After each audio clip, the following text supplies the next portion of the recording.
শহীদকে সমর্থন দিচ্ছে। আপনারা আমার সাথে থাকেন, আর বেশি কিছু বলবো না, শহীদ ভাইয়ের কাছে কিছুই বলবো না। শহীদ ভাইকে এমন ভোট দেন, শহীদ ভাই আমাদের কোথায় কোন কাজ করতে হবে সে তখন কাজ করবে। আমরা দেখাই যে আমরা আপনাকে ভোট দিলাম, আপনি আমাদের কাজ করবে, আমরা তার কাছে কোনো কাজ পাবো না।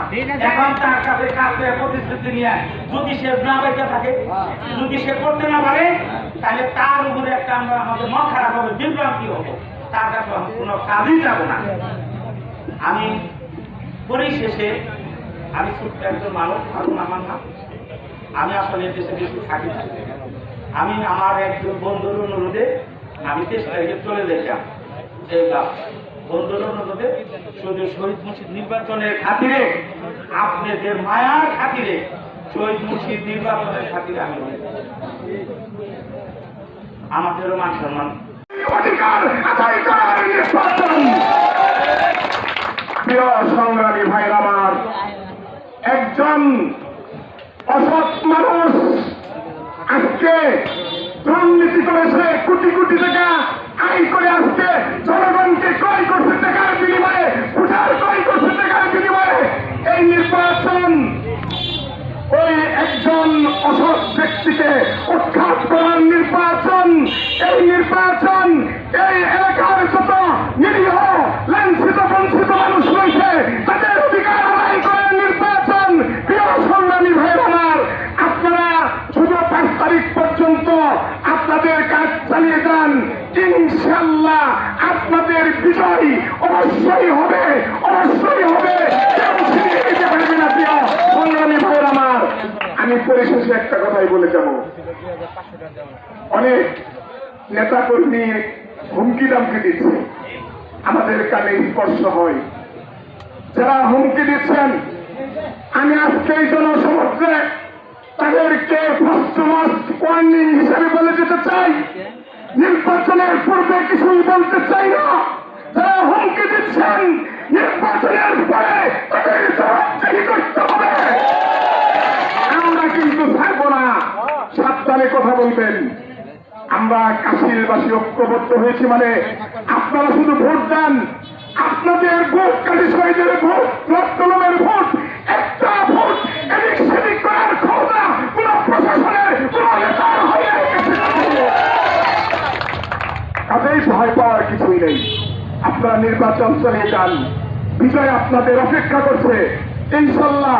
এখানে অনেক নেতৃবৃন্দ রয়েছে, ওনারা বক্তৃতা করবেন। সর্বশেষ সর্বোপরি আমি বলতে চাই, আজকে যে জনগণের সমাগম ঘটেছে, আমি বিশ্বাস করি আপনাদের এই বিজয় ইনশাল্লাহ 5 তারিখে কেউ ছিনিয়ে নিতে পারবে না। আপনারা করে ফিরবেন এবং আপনাদের নিয়েই বিজয় মিছিল করবো, এর সাথে ব্যক্ত করেন। আমি আমার সংক্ষিপ্ত বক্তব্য শেষ করছি। আল্লাহ হাফেজ। আসসালামু আলাইকুম রাহমাতুল্লাহ। আমি আসলে তো কোনো বক্তা না, আমি এই কাউজিনী গ্রাম আমার অত্যন্ত পরিচিত গ্রাম। আপনারা হয়তো আমার সময়ে আমি এই কাউজিনী খেলার মাঠ আছে হাই স্কুলে, এখানে আমি 64-65 সালে বা ওই সময় থেকে শুরু করে তৎকালীন পাকিস্তান আমলে এই কাউজানি মাঠে এমন কোনো খেলা নাই যে ফুটবল খেলা কোনোটা আমার মনে পড়ে না যে আমি কোনোটা বাদ দিচ্ছি। কাউজানির পক্ষে এদিকে ফুলকি বিভিন্ন জায়গায় কাউজানি, কাজে কাউজানি আমার কাছে অত্যন্ত আমার প্রিয় এলাকা, প্রিয়। আমি পুলিশের চাকরি করেছি, আমি কিন্তু কোনো দলীয় লোক না। আমি আওয়ামী লীগও করি না, বিএনপিও করি না, জাতীয় পার্টি করি না। আমি পাকিস্তান আমলে চাকরিতে ছিলাম। আমি শুধু আসছি আপনাদের কাছে একটু আবেদন নিয়ে আসছি। কাজী শহীদ আমার গ্রামের ছেলে, আপনারা তাকে সবাই খুব ভালো চেনেন এবং সে ইতিপূর্বে সে উপজেলা চেয়ারম্যান ছিলেন অনেকদিন, এবং বর্তমান যে প্রতিদ্বন্দ্বী তার চেয়ে কিন্তু বিপুল ভোটে আপনাকে তাকে বিজয়ী করেছিলেন। এটা আপনাদের নিশ্চয়ই মনে আছে। আমি শুধু এখানে আসছি আমার এলাকার ছেলে, আমার এলাকার ঐক্যের জন্য। আপনারা জানেন গত ইউনিয়ন কাউন্সিলের নির্বাচনে আমরা ইউনিয়নের চেয়ারম্যান, আমি নিজে সেটার নেতৃত্ব দিয়েছি আমার সকলের সহযোগিতায়, এবং সেটা আমরা কামিয়াব হয়েছি। আমি শুধু এসেছি আপনাদের কাছে ব্যক্তি শহীদ হিসাবে এবং আমাদের ঐক্যের, কাশিলের ঐক্যের প্রতীক হিসাবে তাকে নিয়েই এখানে আপনাদের কাছে আমি আসছি। আমার মনে আছে আমি 90 না 92 সালে আপনাদের এই এলাকায় বিরাট ঘূর্ণিঝড় দিয়েছিল, 95 সাল, তখন তাদের বিদেশ ছিল এমপি 96। যাই হোক, আমি প্রত্যেকটা এলাকায় ঘুরেছি আমার চাকরি জীবনে, এবং সেই সময় আমি 5 লক্ষ টাকার আমি ত্রাণ নিয়ে আসলাম এখান থেকে, বাইরে যান থেকে শুরু করে একদম মিরিকপুর পর্যন্ত। সে যে অবস্থাটা দেখেছি সেটা আজকালকার ছেলেগুলো তারা এটা দেখে নাই, পুরানা লোক যারা আছে তারা বলতে পারবো একটা বিভীষিকা। আমি আপনাদের কাছে আসছি আমার শুধু এই কাজী শহীদের জন্য এবং কাশিলের ঐক্যের প্রতীক নিয়ে আমি আসছি। আপনাদের কাছে আমি করজোড়ে অনুরোধ করছি, আমি আপনাদের কাছে কিছু চাই না। আপনাদের এই গ্রামে অত্যন্ত আমি এক সময় পরিচিত ছিলাম। আপনাদের কাছে আমার অনুরোধ, আমি আমার এই প্রতীক দোয়াত কলম আপনাদের অত্যন্ত পরিচিত লোক।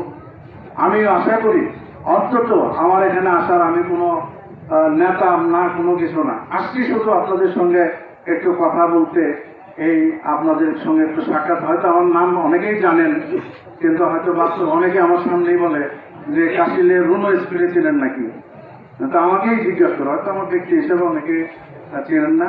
কাজে আপনাদের কাছে আমি অনুরোধ, আমি আসলে আরেকটা জিনিস আমি আপনাদের কৃতজ্ঞতা প্রকাশ করছি যে আসলে এখানে বিপুল কাজ করে এসেছেন, সুনাম বয়ে এনেছেন সেই আমার শ্রদ্ধেয় বড় ভাই জনাব আখতারুজ্জামান রুনু ভাই। এখানে উপস্থিত আমার আরেক বড় ভাই, অত্র এলাকার কৃতি সন্তান জনাব হারুন ভাই, উপস্থিত বাংলাদেশ আওয়ামী যুবলীগের আসাল উপজেলা শাখার সাবেক সভাপতি, আসাল উপজেলা আওয়ামী লীগের সংগ্রামী ধর্ম বিষয়ক সম্পাদক জনাব জহির আহমেদ জমাদার পিন্টু, উপস্থিত আমার বন্ধুবর বিএনপি নেতা জাকির ভাই, উপস্থিত এই এলাকার কিছু সন্তান, আমার এই নির্বাচনী এই কন্ট্রোল রুমের সভাপতি জনাব নজরুল ব্যাপারী সহ, এবং আমার শ্রদ্ধেয় নেতা যিনি এই ইউনিয়ন বিএনপি সাবেক সিনিয়র সভাপতি টিপু ভাই, এখানে উপস্থিত বীর মুক্তিযোদ্ধা জনাব শওকত আলী খান সহ সকল মুরব্বী, যুবক ভাইরা, পর্দার মা বোনেরা, সকলের প্রতি আমার সালাম, আসসালামু আলাইকুম। প্রিয় ভাইরা আমার, আজকে 5 জুন নির্বাচন, সেই নির্বাচন উপলক্ষে আজকে এখানে পথসভা ছিল। আমার আরো 2টা পথসভা ছিল ওই জিলাবাড়ি এবং লগ্নিবাড়িতে। ওই সভা দুটি শেষ করতে বেশি সময় লেগেছে, এখানে এই কারণে আমার আসতে একটু দেরি হয়েছে, আমি আপনাদের কাছে ক্ষমা পাচ্ছি। ভাইরা আমার, আজকে নির্বাচন, সেই নির্বাচনকে ঘিরে অনেকেই অনেক কথা বলে, আমি সেটা বলবো না। আপনারা হয়তো পূর্বে আমাকে বিপুল ভোটে বিজয়ী করেছিলেন, আমি আমার পিঠের চামড়া দিয়ে জুতা বানিয়ে আপনাদের সেই ঋণ শোধ করতে পারবো না। আমার নির্বাচনে এসেছি, আপনারা আমার জন্য কাজ করেছেন, আমি আপনাদের কাছে কৃতজ্ঞ। প্রিয় ভাইয়েরা আমার, আপনারা আমাকে চেয়ারম্যান বানিয়েছিলেন, আমি আপনাদেরকে নিয়ে এই উপজেলার উন্নয়নের কাজ করেছি। আমি মে দিবসে আমার প্রতিদ্বন্দ্বী আলী গাউস সহ, কাজী উলিদ সহ সকল প্রার্থী এবং সুপন সাহেব ছিলেন সিনিয়র সচিব, উনি সহ প্রশাসনের অনেক লোক ছিল। সেখানে আমি বলেছিলাম এই বাসার উপজেলা যদি একটা উন্নত উপজেলা মনে করেন তাহলে তার জন্য দাবিটা আগে কাজে শহীদ। কারণ বীর মুক্তিযোদ্ধাদের জন্য সরকারে 8 কোটি টাকা দিয়েছিল। আমি শপথ নেওয়ার 18 মাস আগে আমার আগে দিয়েছিলেন, তিনি এই মুক্তিযোদ্ধাদের 1 খণ্ড জায়গা দেয়নি। আমি এসে সর্বপ্রথম জাতির শ্রেষ্ঠ সন্তান মুক্তিযোদ্ধাদের সেই মুক্তিযোদ্ধা কমপ্লেক্স করে দিয়েছি। আসার উপজেলায় টাঙ্গাইল জেলার মধ্যে সর্বপ্রথম উপজেলার মডেল মসজিদ আমি করেছি। আসার উপজেলায় উপজেলা কমপ্লেক্স ভবন আমি অনুমোদন করে কাম ধরে গিয়েছি। শুধু তাই নয়, এই বাসার উপজেলায় দাঁতমাদুর সহ কাশিম, কাজিরাপাড়া সহ 4টে ব্রিজ করেছি, যেটা 35 থেকে 40 কোটি টাকা করে। এভাবে অনেক রাস্তাঘাট আপনাদের জোড়ায় করতে পেরেছি। একটা কথা বলবো, আমাদের অবকাঠামো প্রাইমারি স্কুলগুলি, সেই স্কুলগুলি খুবই খারাপ। আমি করাচিপাড়া স্কুলে গিয়েছিলাম অডিট করার জন্য। যারা দেখি শিক্ষক মহোদয় দরজার নিচে দাঁড়িয়ে পা টান দিতেছে। আমি বললাম, স্যার এখানে কেন? কোনো কথা বলে না, ভেঙে যাবে, এসে দিয়েছে। বলেছিলাম ছাত্রদের রায় নাই, তখনই ওই স্কুলে তালা মেরে 7 দিনের মধ্যে আমি একটি টিনের ঘর করে দিয়েছিলাম। তারপর আমি 6 মাসের মধ্যে ওই স্কুল সহ 79টি স্কুলের ভবন মঞ্জুর করে দিয়েছিলাম। এভাবে বাসারের উন্নয়ন করেছি।